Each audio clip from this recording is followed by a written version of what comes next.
Good morning, everybody. Just like last year, I'm impressed with this room. It's a very nice environment.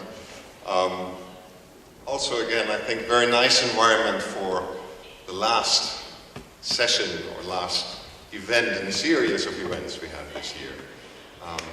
And actually, for the first time, delve a bit into the results of the things we found along the way as we went through the roadshow this year. So what I'm going to, normally I have a very nice welcome speech saying a bit about my own background, about my personal experiences in the field. I'm not going to do much of this today. Rather, I'm going to talk about the reference framework. Part of that is the more technical, dry stuff, you could say. But it's really about the nice examples and the key features we came across during this roadshow. And I'm giving you a glimpse of this. Keeping in mind that this event, of course, is also part of the consultation. So key themes that I'm going to be presenting, I think, is something that could also be guidance for today and lead and guide the discussions for today. My angle into this field began last year.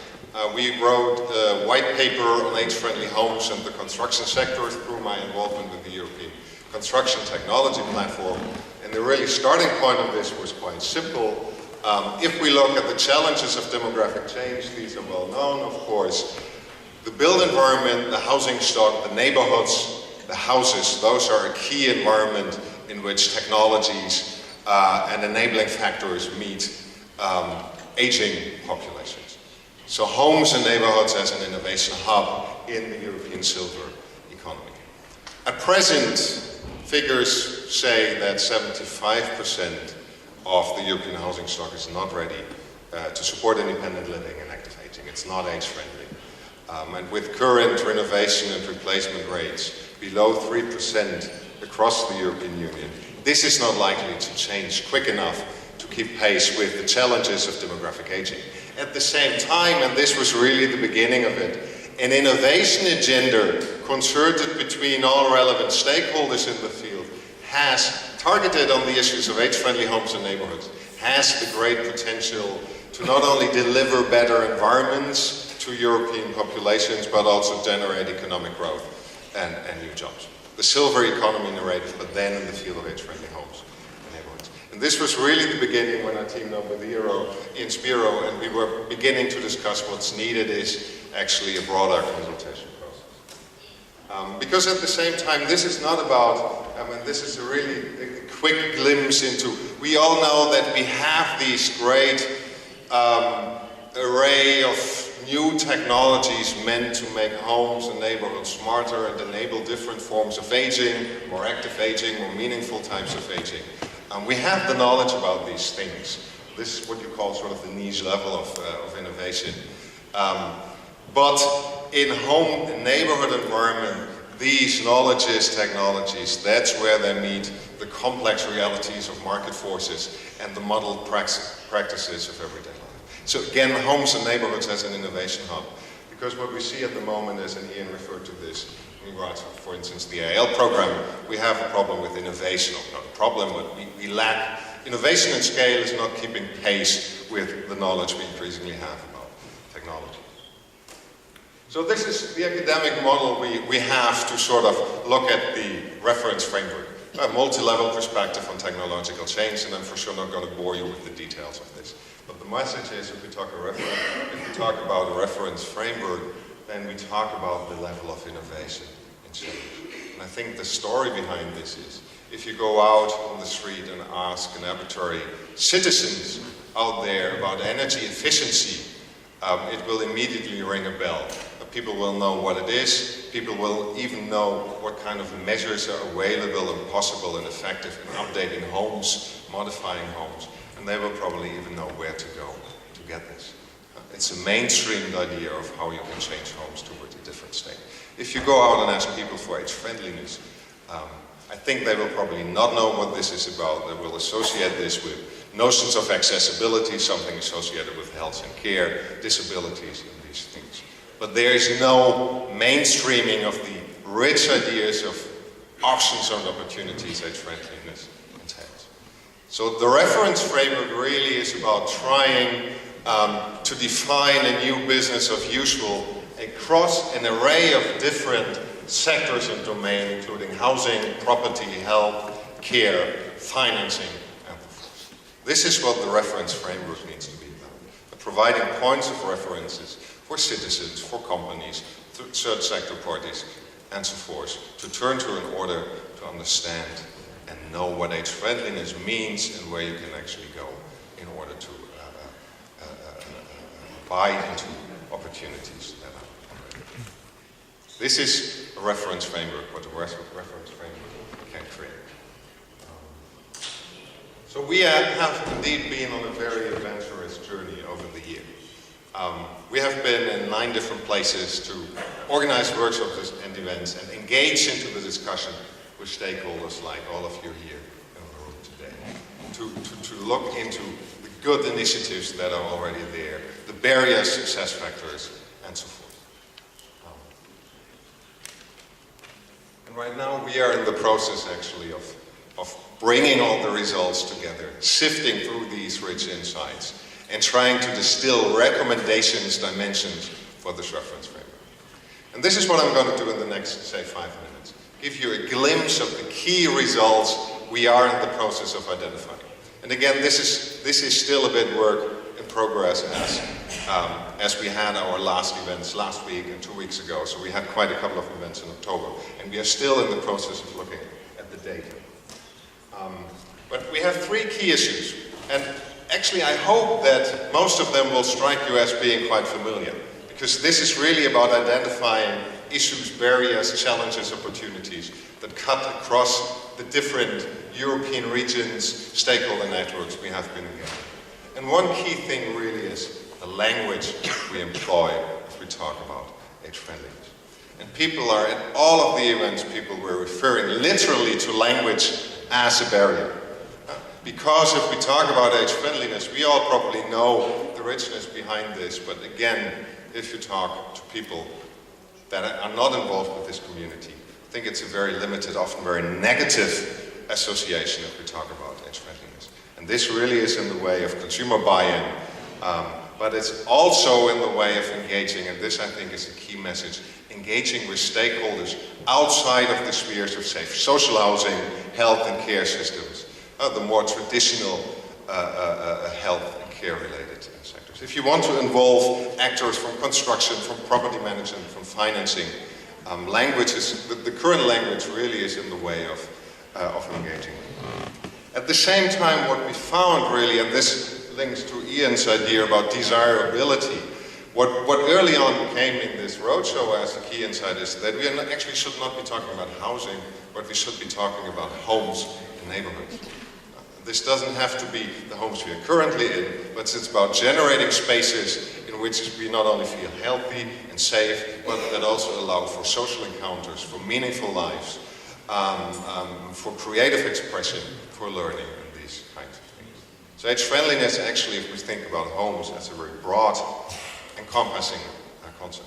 And this is, of course, a challenge in this whole field, because it makes it more challenging to define key dimensions and criteria for what actually is an age-friendly home. And this is something we are compiling in this reference framework, dimensions and ideas of how to measure these dimensions. And one of the workshops we have in Denmark was focusing on opportunity-based design. So a design language is something that can actually have a great contribution in this regard. Providing a why to consumers, and not only showing that some solution can bring down care costs, but actually providing a language to tell, or providing a language to make things desirable and looking into this issue of desirability. What can a reference framework do in this regard? I think one of the key things is providing a consolidated language to talk about age-friendliness. And I've been in Dublin earlier this week at an event of Age-Friendly Ireland, where all the people in the room were involved with the notion of age-friendliness, and what appears there is that it's an extremely rich idea. It's positive and negative at the same time, but it's clearly not only focusing on disabilities and health issues. Mainstreaming this idea of age-friendliness as a broad and positively connotated idea, I think this is a key thing a reference framework can do. And maybe we should abandon the idea of age friendliness as a good term, but it's also an opportunity to redefine it and mainstreaming the broad knowledge we have about this. And I think the showroom we saw yesterday, and I really recommend, if you have not seen it yet, I really recommend going there. It's really a nice example of how an age-friendly apartment does not really sort of have the idea of this is for old people. It was actually a really nice apartment. And we are thinking about lighting there, we're thinking about furniture, we are thinking about ICT, we are thinking about accessibility, and we are thinking about connectivity. These are key dimensions of what we call age-friendliness. Defining benchmarks, key performance indicators in the end, is the second more tangible thing a reference framework needs to deliver. Defining these dimensions and also having ideas of how can we measure progress along these dimensions. It's not per se about the evidence behind it, because I think we have the evidence, but it's about something that becomes actionable for the different stakeholders in the field.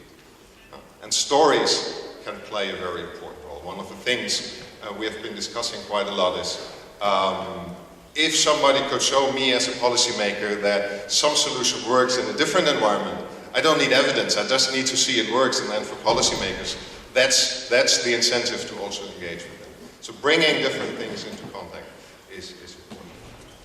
These benchmarks and performance indicators, I think crucially, they need to be defined together with all the relevant stakeholders. And this is why a consultation process, an alliance, an ongoing distributed ownership of this is so central, because it really depends on the input. I think I have to speed up a bit. Collaboration, this is an open door. Of course collaboration is important, but again this is something in all the events people were marking as an important barrier and challenge in the field. How can we involve stakeholders not currently involved with age-friendly initiatives? And something that is remarkable about the roadshow is actors like constructions, like property managers, property owners, and banks as sort of something you need to include if we think about innovation. And the barrier here, I mean, simple things, how to bring construction companies in contact with healthcare providers. It's completely different systems of providing healthcare from providing housing. And even these smaller things of how to bring them into contact can be quite challenging.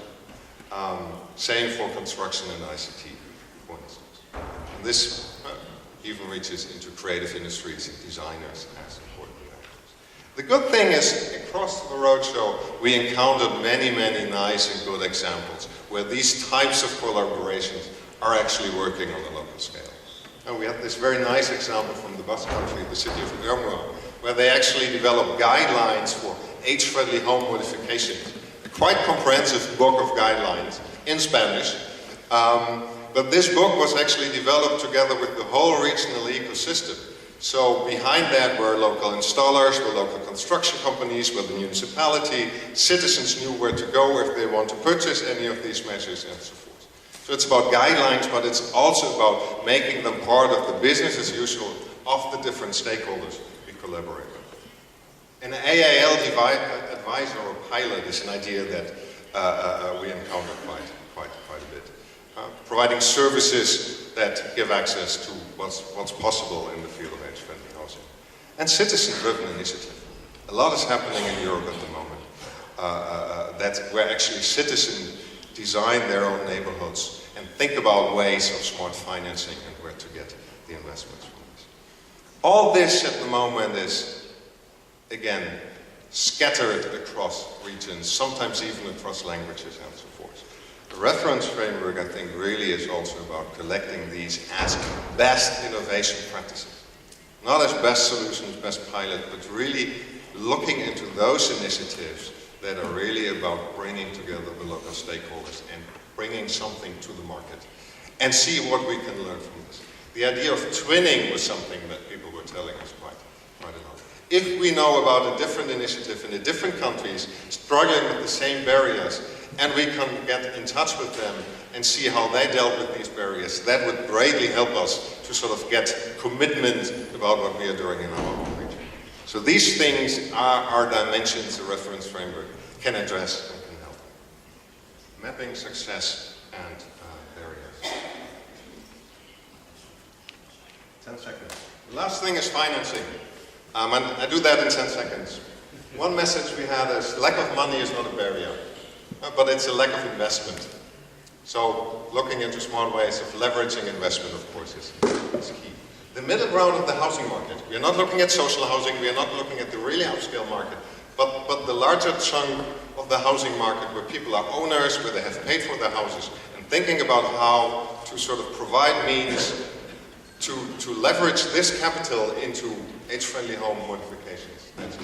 We came across quite a bit of smart financing mechanisms, social impact bonds, crowdfunding, loan schemes, tax breaks, revolving funds, the loan schemes Horst was already introducing. There's a lot already going on out there. Quite a bit of these things are not yet happening in the housing domain, but there's a lot to be learned from other domains in social care, in healthcare, in ICT provision and so forth. Bringing these things together, looking into what they can mean in the housing sector, I think is a third really, really crucial dimension for a reference framework. I hear Horst talking about minimizing risks in Dublin. I think how the EC can help leveraging these investments with things like a label that indicate actually your investment is something that actually increases value of the property.